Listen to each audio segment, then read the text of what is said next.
मार्ग संख्या 22 उच्च शिक्षा पर बोलने का मौका दिया।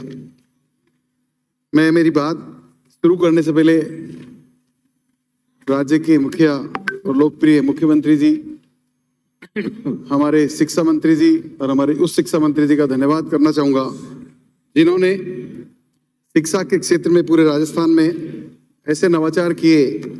आज शिक्षा पे चर्चा हो रही है और करीब करीब सभी साथी एक कॉमन बात सामने निकल के आ रही है। स्कूलें बहुत सारी खुली है, बहुत सारे स्कूलों का क्रमोन्नत हुई है, संकाय खुले हैं, कॉलेज खुले हैं, अंग्रेजी माध्यम के स्कूल जो पूरे राजस्थान भारत में एक माइलस्टोन वर्क हुआ है, तो इसके लिए मैं बहुत बहुत धन्यवाद करूंगा।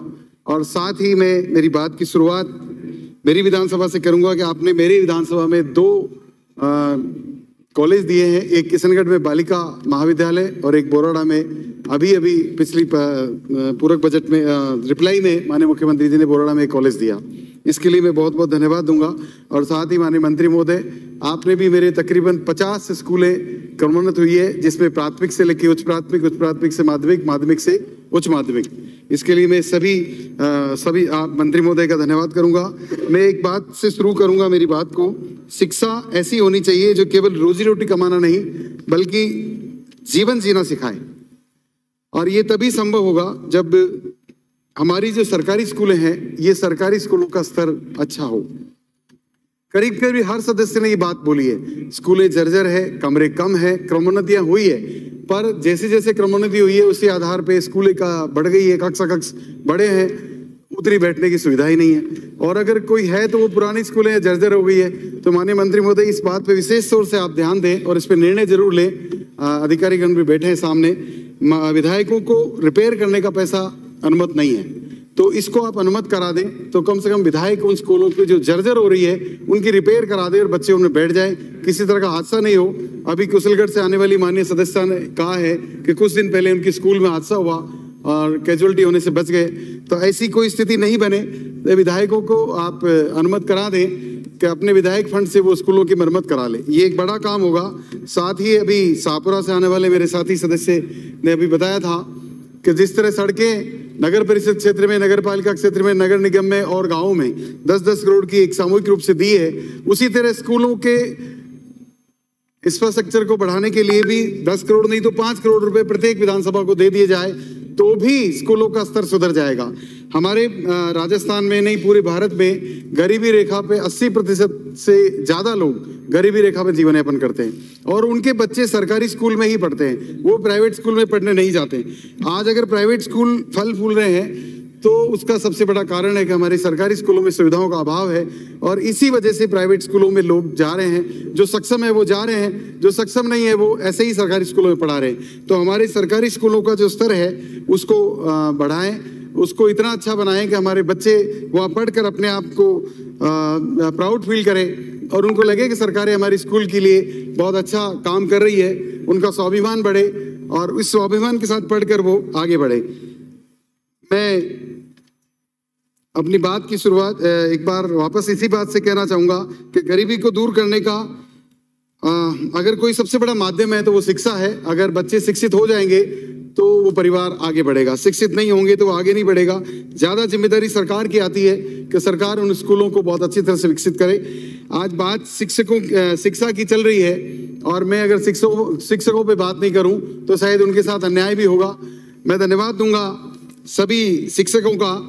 पहली बात तो मैं मेरे उन गुरुजनों का धन्यवाद दूंगा। मैं भी गांव से पढ़कर इस विधानसभा तक पहुंचा हूं, एक गांव की स्कूल में पढ़ा और पढ़कर मेरे गुरुजनों की शिक्षा के बाद ही मुझे ये मौका मिला है। मेरे मतदाताओं के साथ साथ मैं उन शिक्षकों का भी धन्यवाद करूंगा जिन्होंने मेरे को शिक्षा दी और इस स्तर तक पहुंचाया। और आज भी मैं शिक्षकों को धन्यवाद देना चाहूंगा। मैं मेरे गाँव के स्कूलों को देखता हूँ, ऐसे शिक्षक हैं जो अपने घर से ज्यादा अपनी स्कूलों को महत्व देते हैं।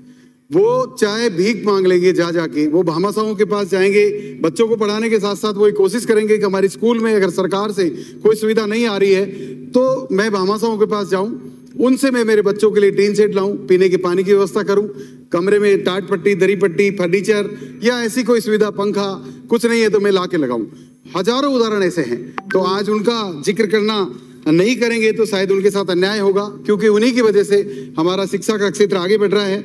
हम शिक्षकों को अलग अलग ड्यूटियों में लगा रहे हैं। अलग अलग काम पे लगा रहे हैं, उसके बावजूद भी उनका शिक्षा के प्रति फोकस रहना, ये एक समर्पण है उनका शिक्षा के साथ और बच्चों के साथ। मैं धन्यवाद दूंगा सारे शिक्षकों को, पूरे राज्य के, पूरे भारत के शिक्षकों को, कि वो अपने क्षेत्र में बेहतरीन काम कर कर हमारी एक नई पीढ़ी को तैयार कर रहे हैं जो देश के, राष्ट्र के निर्माण में अपना योगदान देगी।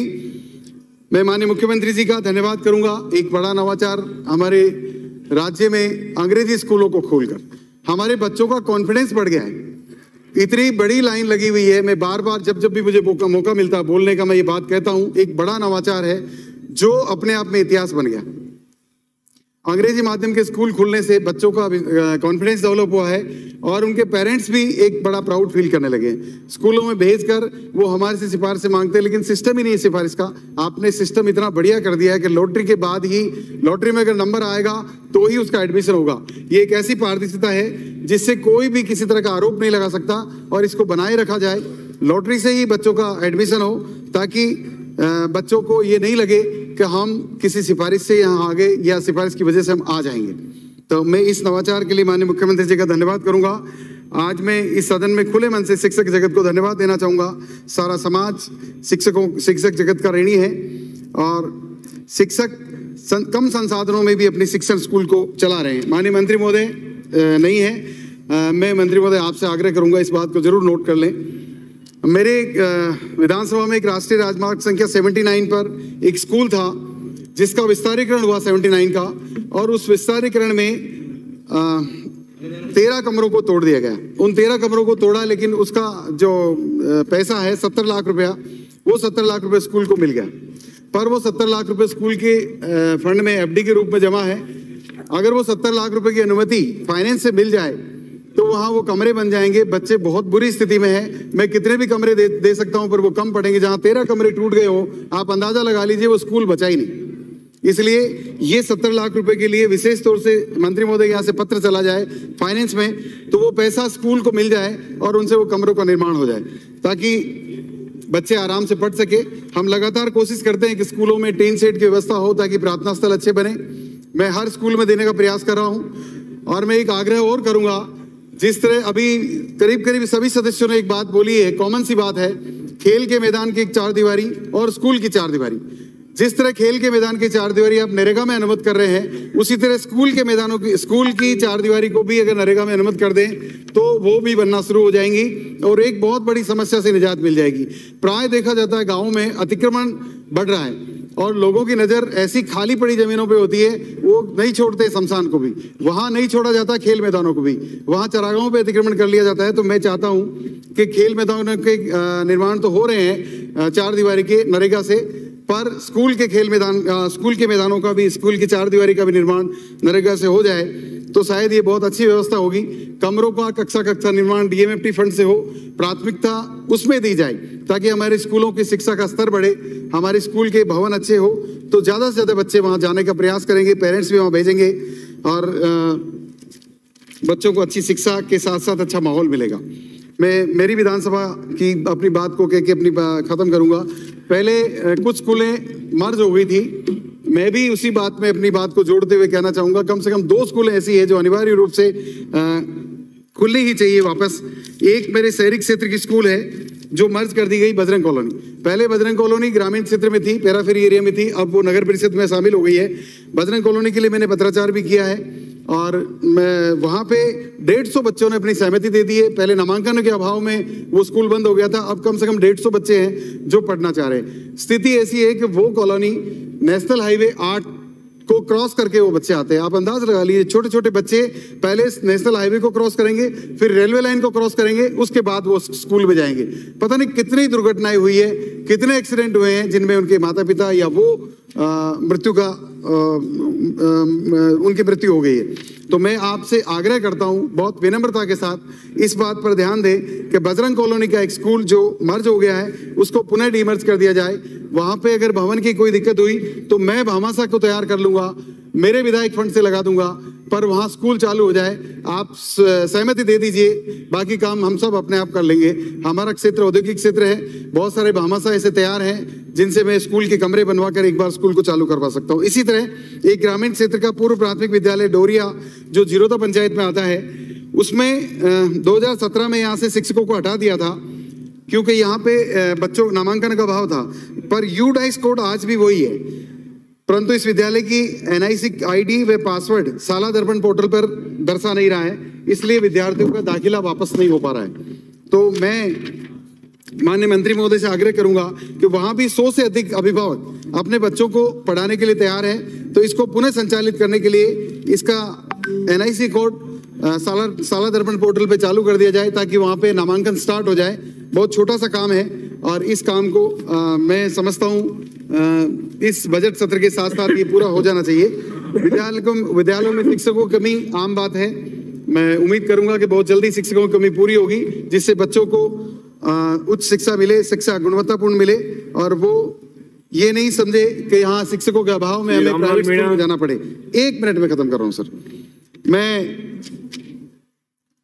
शिक्षक के पदों के साथ साथ मैं स्कूलों में कक्षा हमारे जो स्कूल हैं उनकी क्रमोन्नति की बात भी करना चाहूंगा। सबसे पहले मैं प्राथमिक से उच्च प्राथमिक विद्यालय के लिए मेरे 2 स्कूल हैं, देवपुरी पचीपड़ा और गोठियाना मालियों की ढाणी कुचील में।